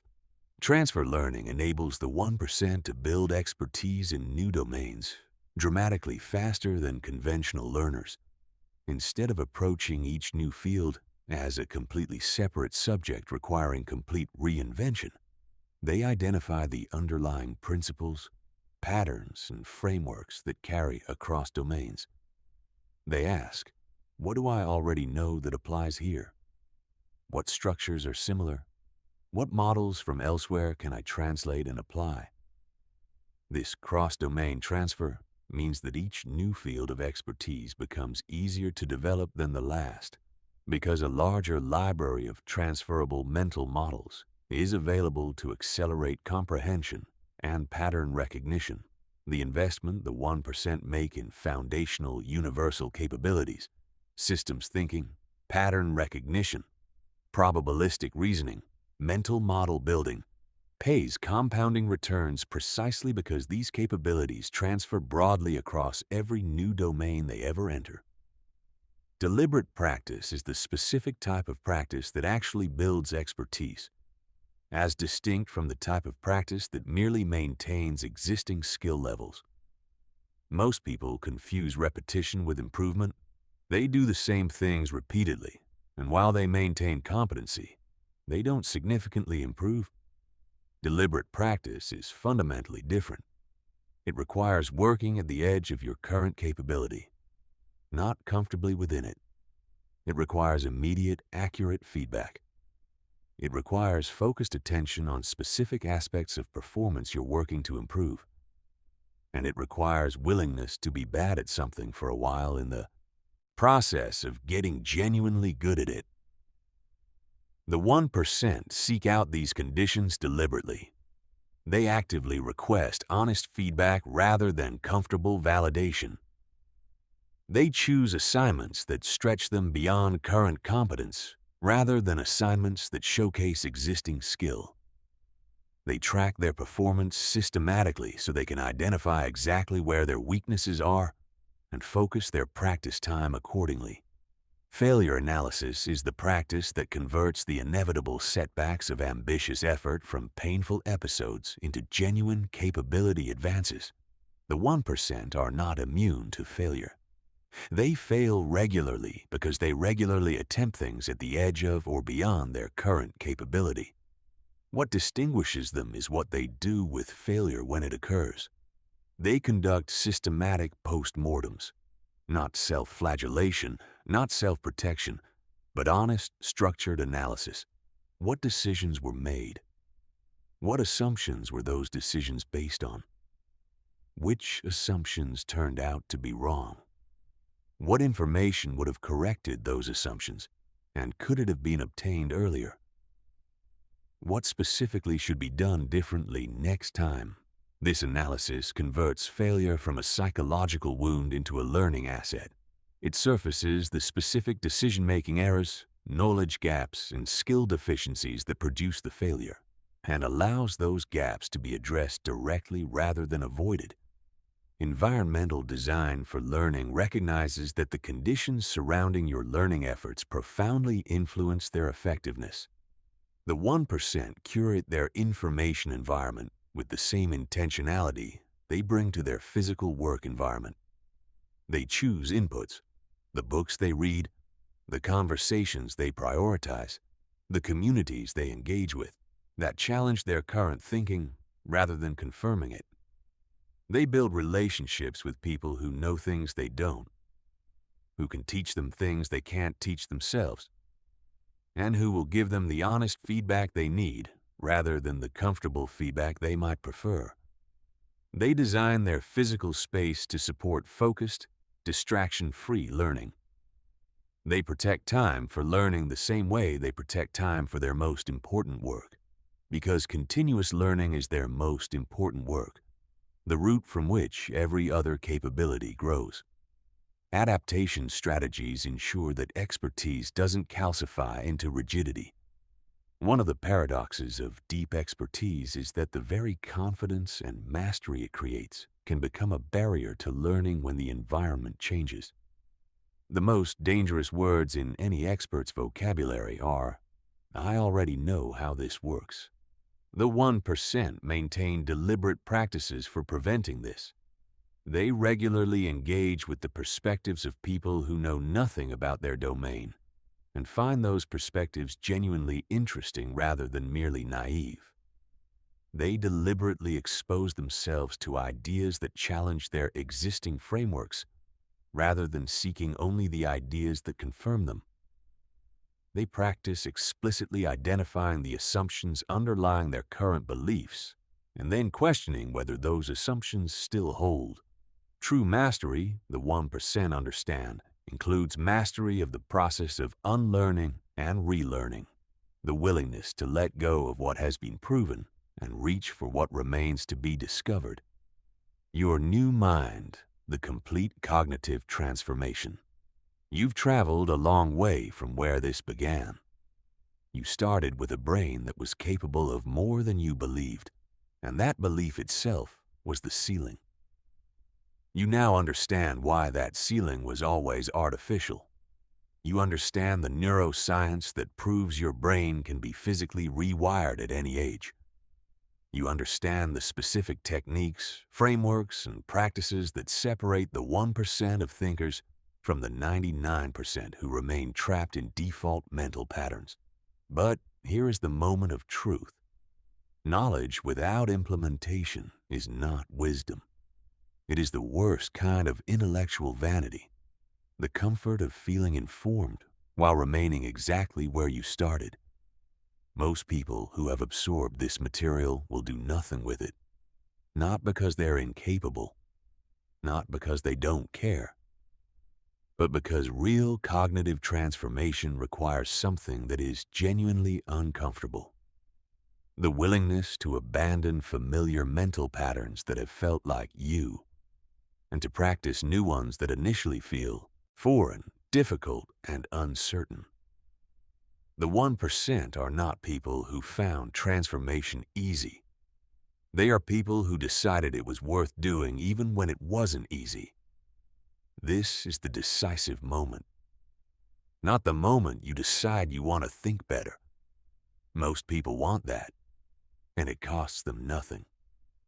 The decisive moment is when you decide you will do what it takes to actually change how you think. Here is the complete framework for that transformation. Identity shift first. Every behavioral change that lasts begins with an identity change. Stop thinking of yourself as someone with fixed cognitive limitations and start thinking of yourself as someone who is continuously, systematically developing superior thinking capabilities. This is not affirmation. It is a factual description of what you're committing to. And it matters because identity determines which actions feel consistent with who you are, and inconsistent actions are abandoned, while consistent ones are sustained. When you see yourself as a cognitive developer, reading becomes training. Challenges become opportunities. Failures become data. Every difficult conversation, every complex problem, every unfamiliar idea becomes part of a systematic upgrade process rather than a threat to your image. Redesign your daily architecture. Your current daily routine is producing your current cognitive level. If you want a different cognitive level, you need a different routine. This means deliberately scheduling time for deep work, protected, distraction-free blocks where you engage with cognitively demanding material. It means replacing passive information consumption with active learning. It means choosing challenging projects over comfortable ones. It means treating your daily mental diet with the same intentionality that a serious athlete applies to their physical diet. The question to ask about every activity in your day: does this make me sharper, or does it make me duller? Not as an occasional audit, but as a continuous filter. Upgrade your information diet. What you consume mentally is what you become cognitively. The 1% are ruthless about this. They understand that every input is shaping their neural architecture, and they curate those inputs with the same care they'd apply to anything that literally changes their physical brain, which is exactly what information does. Read books instead of scrolling feeds. Seek primary sources instead of filtered summaries. Choose material that challenges your existing frameworks rather than material that confirms them. Build reading habits across multiple domains to fuel the cross-pollination of ideas that generates creative insight. Quality over quantity. Depth over breadth. Active engagement over passive consumption. Systematize your decisions. Never again make an important decision impulsively or without a framework. Apply expected value thinking to major choices. Use scenario planning when facing significant uncertainty. Conduct pre-mortem analysis before major commitments. Calculate opportunity costs before locking in directions. Track your decisions in a journal so you can build an accurate model of your own thinking patterns over time. Extend this systematic approach to every domain: career choices, relationship decisions, financial investments, health practices, learning priorities. The quality of your life will reflect the cumulative quality of these decisions.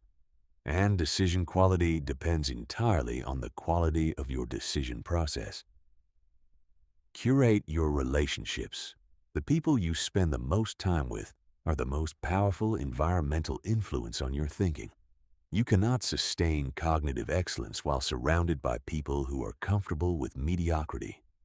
Not because those people are bad, but because the standards, conversations, and expectations of your social environment shape your behavior more powerfully than almost any other force. Deliberately build relationships with people who are intellectually ambitious, who challenge your thinking, who have capabilities you want to develop, and who will be honest with you rather than comfortable. Seek mentors who are operating at the level you're working toward. Seek peers who will hold you to standards rather than accept excuses. And protect your time from relationships that consistently drain your cognitive energy without reciprocal value. Schedule cognitive training. Mental skills deteriorate without use and develop through systematic practice. Treat your cognitive development with the same structured intention that elite athletes treat physical development. Schedule deliberate practice of specific mental skills, mental model application, speed reading, memory techniques, systematic problem decomposition, decision analysis. Set progressive targets. Measure your performance. Identify your weakest areas and prioritize them. Create a personal cognitive development routine as concrete and consistent as a workout schedule. Measure what matters. You cannot optimize what you don't track. Develop metrics for your cognitive development and review them regularly. Reading comprehension and speed. Decision quality. Track your predictions and compare them to outcomes. Problem-solving effectiveness. Learning velocity. How quickly are you building genuine competency in new areas? These measurements keep you honest, keep you motivated through visible progress, and identify the specific areas where your training most needs to focus. Optimize your environment. Your physical and digital environment either supports or undermines your cognitive performance continuously. Design your physical workspace to support deep focus and minimize friction for serious work. Manage your digital environment to minimize default distraction and maximize intentional engagement. Protect sleep with the same seriousness you protect important work commitments. Exercise regularly. The evidence for physical exercise's impact on cognitive performance is overwhelming and underappreciated. Create the conditions in which excellent thinking is natural and mediocre thinking is what requires effort. The compound effects of this complete cognitive transformation, sustained over months and years, are genuinely extraordinary. Your thinking capabilities don't just improve, they accelerate. The better you think, the better you learn. The better you learn, the better you think. The positive feedback loop, once established and maintained, produces exponential rather than linear growth. You develop the ability to see patterns that others miss, to solve problems that others cannot, to identify opportunities that are invisible to conventional thinkers. You become someone who creates value rather than just consuming it, who leads rather than follows, who shapes what happens rather than merely responding to it. But perhaps most importantly, you develop an unshakable relationship with your own capability. You stop being afraid of hard problems because you have systematic approaches for breaking them down. You stop being intimidated by smart people because you understand that smartness is developed, not assigned. You stop being limited by your past because you know your future thinking will be fundamentally better than your present thinking, not as a hope, but as a predictable result of the systematic work you're doing. This is not the end of your cognitive journey. This is the beginning. The 1% who operate at the highest levels of cognitive performance aren't waiting for you to give up and confirm that their advantages are genetic. They're waiting, hoping even, for serious people who will commit to the process and join them. The blueprint is in your hands. The neuroscience is established. The techniques are documented. The path is clear. The only remaining variable is you. Are you ready to outsmart the masses? Your upgraded mind is waiting. Everything you want to build, create, and achieve is waiting. The only thing standing between you and cognitive excellence is the decision to begin and the commitment to continue. Start today, not tomorrow, not next week, today.